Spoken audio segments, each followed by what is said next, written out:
taut. So we're going to uncatch it because we've got enough slack where it's easy for it to catch. And you see how it's able to pull now? It's coming through really easily. It's on top of that. You've got the blue thread on top of the red thread, and that's just where we want it to be. So we are good. You might double check at this point, make sure that none of these have come out. Sometimes when you get a little, tension lost right there, it gets a little bubble and those come out of their spots. But everything is still right where it's supposed to be. So we're going to go on to number 3, and we're going to thread the right needle. Actually, we are going to thread the left needle.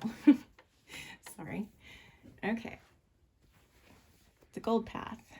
We're going to thread the first needle. Same thing. Go up over the telescoping pole, come out through the hole, and you grab your end, go around, over the top. Same thing right here. Push your finger down on the top to get it underneath that tab. One finger here, holding the thread here. Make sure you've got it all the way to the back of the machine so it catches the tension. Then you're going to go right here through this gold path. You've got gold stickers here and here. And so these have a separate place. They intersect right here, and they're both going to go through here. And you're going to want to make sure this is all the way through to the bottom. So you see where the thread is, there and there. And then over here, we're going to go through. We're going to go through that path. My camera person has the giggles. Okay, so now we're here. You're going to want to go behind this little guy right here so that you've got it right there. Now at this point, you're going to want to lower your foot because it's easiest to thread the needle this way. Pull. Pull up a little bit so you've got like maximum space here to work with where the needles are visible. All right, I'm going to go under the camera person. I'm going to grab my thread.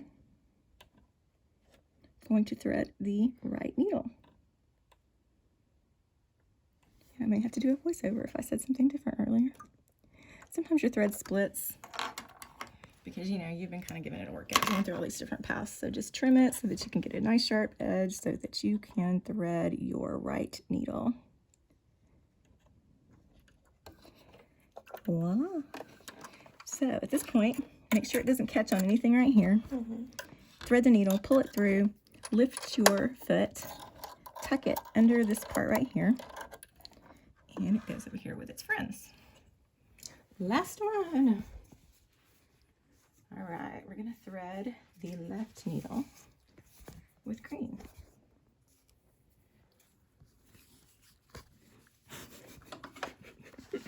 We're having fun now. Same thing, but don't get cocky. It changes every time. We are going to go through the blue dot. The camera just, how rude. The camera just butted in front of me so I can't see.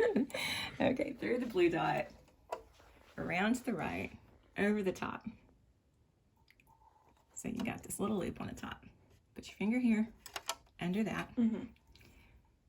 Finger here, pull tension, and you're going to use the blue path, which means you could tuck it under there, and then it intersects right here. Pull it all the way down.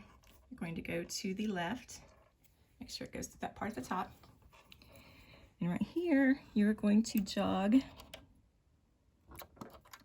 underneath. And that little tiny tab on the top is what's going to keep it in place. So it's really important. See, that's halfway through right there. That's not right. You want to pull it all the way behind that tiny little tab at the top so that it holds in place when your thread is coming through and it starts to get a little crazy. We'll lower our foot. Needle should still be in the same position. I'm going to thread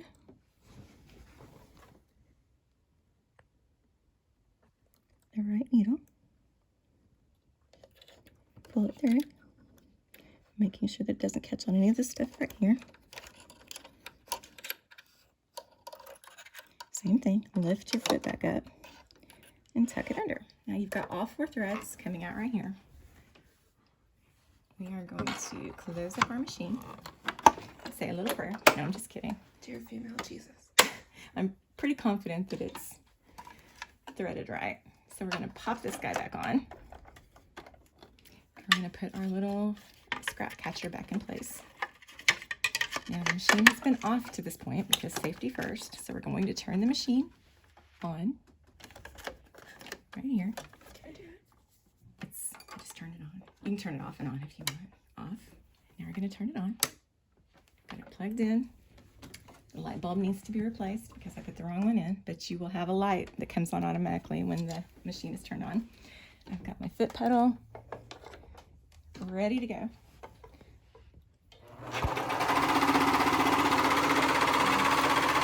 We have a beautiful chain stitch.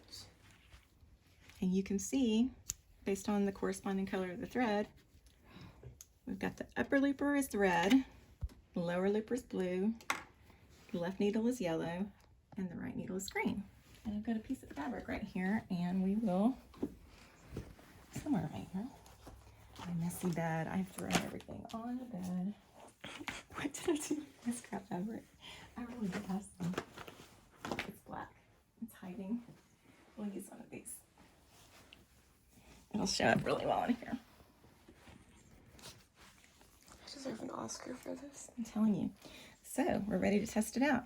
And in the instruction manual, you'll notice it tells you different kinds of fabric and the different tension settings, the different stitch lengths, your feed dog control over here, stretch and gather. All of that's covered in the manual. Most stitches, you're just going to have a, kind of a generic tension, 2 to 3. It's probably, this is a little bit thicker, so we're going to keep it at 2. So you just insert your fabric in where it's underneath this blade right here. Lower your foot. Make sure you're not going to stitch your fingers.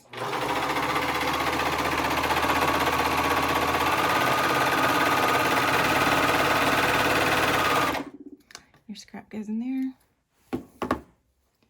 That's a pretty good stitch. It's looking wavy because the fabric, you've got that raised pattern on the fabric. If I had the straight cotton fabric that I got out to where, oh, hey, it's on the floor. Let me grab the cotton fabric. Take 2. Take 2. How did I get on the lamp? The lamp was up here at one point. Okay. This is like in one shot, like Birdman. It's gonna be edited. So, Tammy and iMovie, you need to make it like that. The video with that woman making the masks. Oh yeah, the parody, the comedy. I don't know. That's funny. Okay, so we're gonna test it out. This is just, I made a bunch of masks a few weeks ago.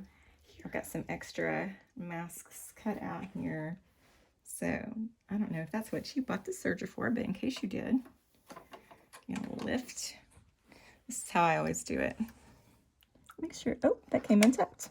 You might just kind of eyeball it, make sure everything's tucked in where it's supposed to be before you start stitching. But anyway, we're gonna put this here. We're gonna lower our foot and